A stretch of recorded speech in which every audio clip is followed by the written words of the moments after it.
नमस्कार, आपका हमारे न्यूज़ चैनल UK24 न्यूज़ में स्वागत है। देवभूमि पर चढ़ा होली का खुमार, खूब उड़ा रंग गुलाल। इन दिनों हर कोई होली के उल्लास में रंगा हुआ है। जहां देखो होली के कार्यक्रम आयोजित हो रहे हैं। इसी कड़ी में हरिद्वार, काशीपुर और हल्द्वानी में फूलों की होली खेली गई है। हरिद्वार में आयोजित फूलों की होली में पूर्व मुख्यमंत्री हरीश रावत व अखाड़ा परिषद अध्यक्ष महंत रविंद्र पुरी ने शिरकत की। ऐसा पहली बार देखने को मिला जब एक मंच पर आकर संत हो या नेता, दोनों ने फूलों की होली खेली। इतना ही नहीं, अखाड़ा परिषद के अध्यक्ष रविंद्र पुरी के साथ हरीश रावत भी जमकर झूमते नजर आए। डिप्यूटी लीडर ऑफ अपोजिशन भुवन कापड़ी ने कनिष्ठ सहायक परीक्षा को लेकर सरकार पर साधा निशाना, कही ये बात।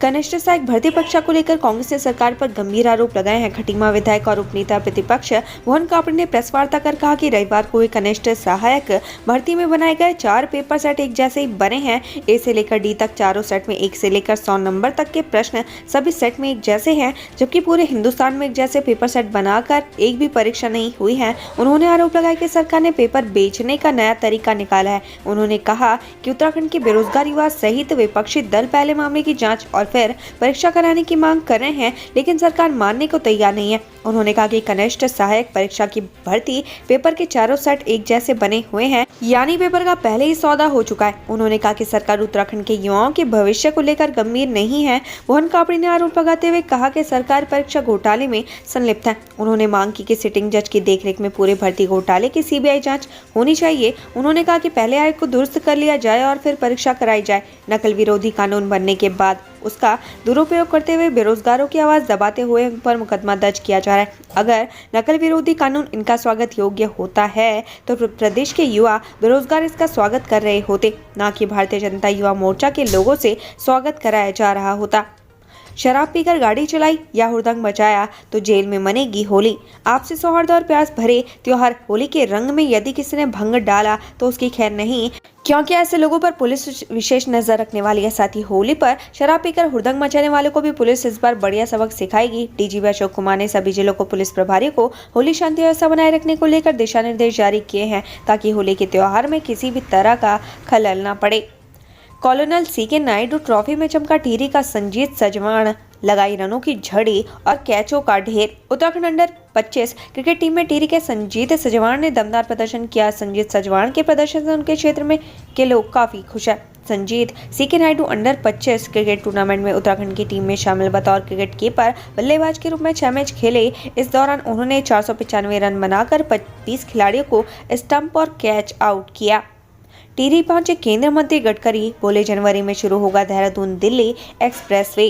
केंद्रीय सड़क एवं परिवहन मंत्री नितिन गडकरी अपने 4 दिवसीय उत्तराखंड दौरे के दौरान सोमवार 6 मार्च को टिहरी गढ़वाल पहुंचे, जहां उत्तराखंड के मुख्यमंत्री पुष्कर सिंह धामी ने उनसे मुलाकात की। नितिन गडकरी ने जानकारी दी कि देहरादून दिल्ली एक्सप्रेसवे का काम दिसंबर तक पूरा हो जाएगा और जनवरी 2024 में से आम जनता के लिए खोल दिया जाएगा, जिसके बाद देहरादून से दिल्ली की दूरी मात्र 2.5 घंटे में पूरी हो जाएगी, जिसके लिए अभी तक 6 से 7 घंटे लगते हैं।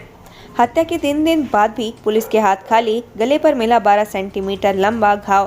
देहरादून की कमलेश धवन हत्याकांड का पुलिस अभी तक खुलासा नहीं कर पाई है। बुजुर्ग महिला की हत्या को 3 दिन हो गए हैं, लेकिन अभी तक पुलिस के हाथ खाली है। हालांकि पुलिस कप्तान का कहना है कि जल्दी घटना का खुलासा कर दिया जाएगा। इस हत्याकांड में बुजुर्ग महिला कमलेश धवन का बेरहमी से गला रेत दिया गया था। महिला के गले में 12 सेंटीमीटर लंबा घाव था।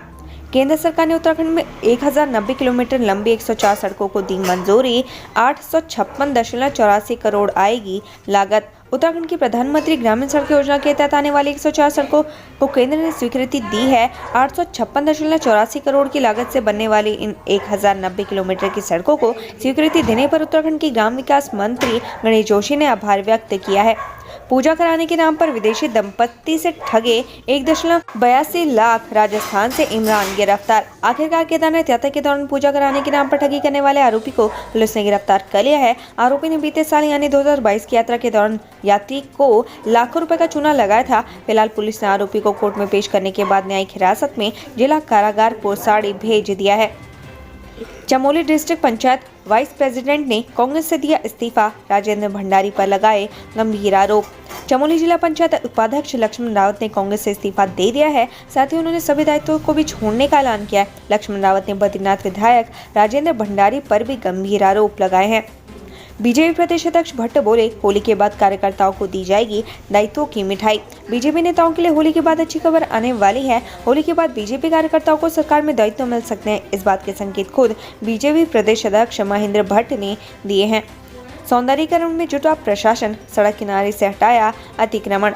भारत G20 बैठक की अध्यक्षता कर रहा है। इसकी एक बैठक उत्तराखंड के रामनगर में प्रस्तावित है। लिहाजा G20 की बैठक को लेकर प्रशासन पंतनगर से रामनगर तक व्यवस्थाएं दुरुस्त करने और सौंदर्यीकरण में जुटा हुआ है। आज भी प्रशासन ने सड़क किनारे से अतिक्रमण हटाए, साथ ही अवैध निर्माण को हटाया। अडानी समूह में LIC के निवेश पर कांग्रेस ने उठाए सवाल, देहरादून में किया विरोध प्रदर्शन। अडानी समूह में LIC के निवेश को लेकर कांग्रेस ने आज 6 मार्च को देहरादून में विरोध प्रदर्शन किया। बड़ी संख्या में कांग्रेसी कनॉट प्लेस पर LIC कार्यालय के सामने धरने पर बैठे और नारेबाजी की। नैनीताल डीएम ने ली सभी विभागों की बैठक, 15 दिनों में मांगी अतिक्रमण पर रिपोर्ट। सरकारी जमीनों पर अतिक्रमण मामले पर सरकार सख्त हो गई है। शासन ने सभी जिलाधिकारियों से उनके जिलों की रिपोर्ट मांगी थी, जिस कड़ी में आज नैनीताल जिलाधिकारी ने सभी विभागों के अधिकारियों के साथ बैठक की। जिलाधिकारी ने विभागों से जल्द जमीन से संबंधित अतिक्रमण की रिपोर्ट मांगी है। आचार्य महामंडलेश्वर अरुण गिरी के पट्टाभिषेक का विरोध, पीएम मोदी को लिखा पत्र। सनातन धर्म की धर्म ध्वजा को लेकर आगे चलने वाले संतों के अखाड़ों का सर्वोच्च पद भी अब विवाद से अछूता नहीं रह गया है। आगामी 11 मार्च गणेश चतुर्थी के दिन महामंडलेश्वर अरुण गिरी महाराज का जूना अखाड़े के सहयोगी अखाड़े आह्वान अखाड़े के आचार्य पीठाधीश्वर महामंडलेश्वर पद पर पट्टाभिषेक होने जा रहा है। समारोह को लेकर जूना अखाड़े के महामंडलेश्वर स्वामी प्रबोधानंद गिरी ने अरुण गिरी पर गंभीर आरोप लगाते हुए प्रधानमंत्री नरेंद्र मोदी को पत्र भेजकर समारोह पर रोक लगाने की मांग की है।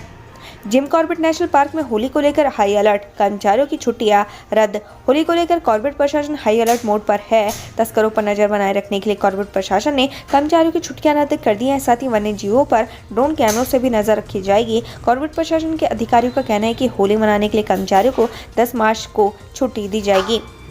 धामी सरकार गैरसैंण में 15 मार्च को पेश करेगी बजट। उत्तराखंड की धामी सरकार पहली बार गैरसैंण में अपना बजट पेश करने जा रही है। 15 मार्च को बजट पेश किया जाएगा। हालांकि विधानसभा सत्र 13 मार्च से शुरू हो जाएगा। उत्तराखंड के मुख्यमंत्री कार्यालय से मिली जानकारी के अनुसार सरकार ने बजट से पहले हर वर्ग से सुझाव मांगे हैं। यह सुझाव लाखों की तादाद में सरकार को प्राप्त हुए हैं। गणेश जोशी ने राहुल गांधी पर दिया विवादित बयान, कैम्ब्रिज के लेक्चर पर साधा निशाना। उत्तराखंड की कैबिनेट मंत्री गणेश जोशी ने इंदिरा और राजीव गांधी की शहादत को एक्सीडेंट बताने के बाद अब राहुल गांधी को लेकर विवादित बयान दिया है। गणेश जोशी ने कांग्रेस नेता राहुल गांधी की कैम्ब्रिज विश्वविद्यालय में लेक्चर को लेकर जमकर निशाना साधा, साथ ही उनके बयानों की जमकर निंदा की। देहरादून नगर निगम का सरकारी कार्यालयों पर 97 करोड़ का बकाया, SSP ऑफिस सबसे बड़ा बकायेदार। देहरादून नगर निगम के इस साल के वित्तीय वर्ष को अब एक महीना भी नहीं बचा है, लेकिन राज्य सरकार के कार्यालय हो या फिर केंद्र सरकार के कार्यालय हो, नगर निगम का करोड़ों रुपए का टैक्स दबाए बैठे है। इससे नगर निगम अपने लक्ष्य को पूरा नहीं कर पा रहा। हालांकि नगर निगम ने इन सभी को नोटिस भेजकर 31 मार्च तक हाउस टैक्स जमा करने के लिए कहा है। जंगल की आग आवासीय मकानों तक पहुंचने से मचा हड़कंप, बामुश्किल पाया काबू। सतपुली तहसील के अंतर्गत चौमासुधार और थियाड़ी गांव में जंगल की आग आवासीय इलाकों तक पहुंचने से लोगों में हड़कंप मच गया। आनन फानन में लोगों ने इसकी सूचना प्रशासन को दी। सूचना पाकर तत्काल प्रशासन की टीम मौके पर पहुंची और आग पर बामुश्किल काबू पाया। नंदा गौरा योजना में 193 लोगों ने फर्जी आय प्रमाण पत्र लगाकर उठाया लाभ, मुकदमा दर्ज करने के आदेश। डोईवाला में सांभर की मौत, अज्ञात के खिलाफ मुकदमा दर्ज। कल शाम डोईवाला मोथरावाला बाईपास रोड पर झणोद गांव के नजदीक सड़क दुर्घटना में एक सांभर की मौत हो गई। सांभर के मृत होने की सूचना पर वन विभाग की टीम मौके पर पहुंची। मृत पड़े सांभर को वन विभाग की टीम उठाकर वन रेंज कार्यालय लच्छीवाला लेकर आई। वन विभाग की टीम ने अज्ञात के खिलाफ मुकदमा दर्ज कर लिया है। इस तरह की घटनाएं वन के समीपस्थ क्षेत्रों में या सड़कों पर आए दिन होती रहती है। 8-9 अप्रैल को होगी स्काई रनिंग और स्काई अल्ट्रा रेस। 150 से ज्यादा प्रतिभागी लेंगे हिस्सा। औली में बर्फबारी कम होने से स्कीइंग गेम्स रद्द होने के बाद अब स्की माउंटेनियरिंग एसोसिएशन उत्तराखंड और स्काई रनिंग एसोसिएशन उत्तराखंड संयुक्त रूप से औली में राष्ट्रीय स्तर की स्काई रनिंग और स्काई अल्ट्रा रेस प्रतियोगिता करने जा रही है। रेस 8 और 9 अप्रैल को बद्रीनाथ हाईवे पर स्थित हनुमान चट्टी से औली तक होगी। जसपुर में लापता युवक की चाकू से गोदकर हत्या, अर्धनग्न अवस्था में खेत में पड़ा मिला शव। उत्तराखंड में उधम सिंह नगर के जसपुर में एक युवक की चाकू से गोदकर हत्या कर दी गई। युवक रविवार शाम से गायब था। सोमवार को युवक का शव अर्धनग्न अवस्था में खेत में पड़ा मिला। बताया जा रहा है कि युवक कारपेंटर का काम करता था। धाम में पूजा के नाम पर विदेशी संपत्ति से ठगी का आरोपी गिरफ्तार। पुलिस ने राजस्थान में घर से दबोचा। बीते वर्ष केदारनाथ यात्रा में विदेशी परिवार से पूजा हुआ दर्शन के नाम पर 82 लाख की ठगी के आरोपी को पुलिस ने उसके घर से राजस्थान से गिरफ्तार कर लिया है। पुलिस ने आरोपी के खिलाफ मुकदमा दर्ज कर न्यायालय में पेश करने के बाद उसे पोसाड़ी जेल भेज दिया है। राष्ट्रीय युवा सांसद में टिहरी की बेटी दिव्या ने बटोरी सुर्खियां। G20 सम्मेलन पर देकर व्याख्यान। थौलदार ब्लॉक के सुनार गांव निवासी दिव्या नेगी ने राष्ट्रीय युवा सांसद में उत्तराखंड का प्रतिनिधित्व कर टिहरी जिले का नाम रोशन किया है। दिव्या ने G20 सम्मेलन पर व्याख्यान दिया था। दिव्या का 7 फरवरी को ऑनलाइन प्रतियोगिता के माध्यम से युवा सांसद के लिए चयन हुआ था। टिहरी जिले के जुआ पट्टी के सुनार गांव निवासी दिव्या नेगी ने 1 मार्च को दिल्ली संसद भवन में आयोजित राष्ट्रीय युवा संसद में पहाड़ी वेशभूषा में 3 मिनट का शानदार व्याख्यान G20 सम्मेलन की अध्यक्षता कर रहे भारत की भूमिका पर दिया था। उन्होंने एक पृथ्वी, एक परिवार और एक भविष्य पर बेहतर तरीके से प्रस्तुतिकरण दिया।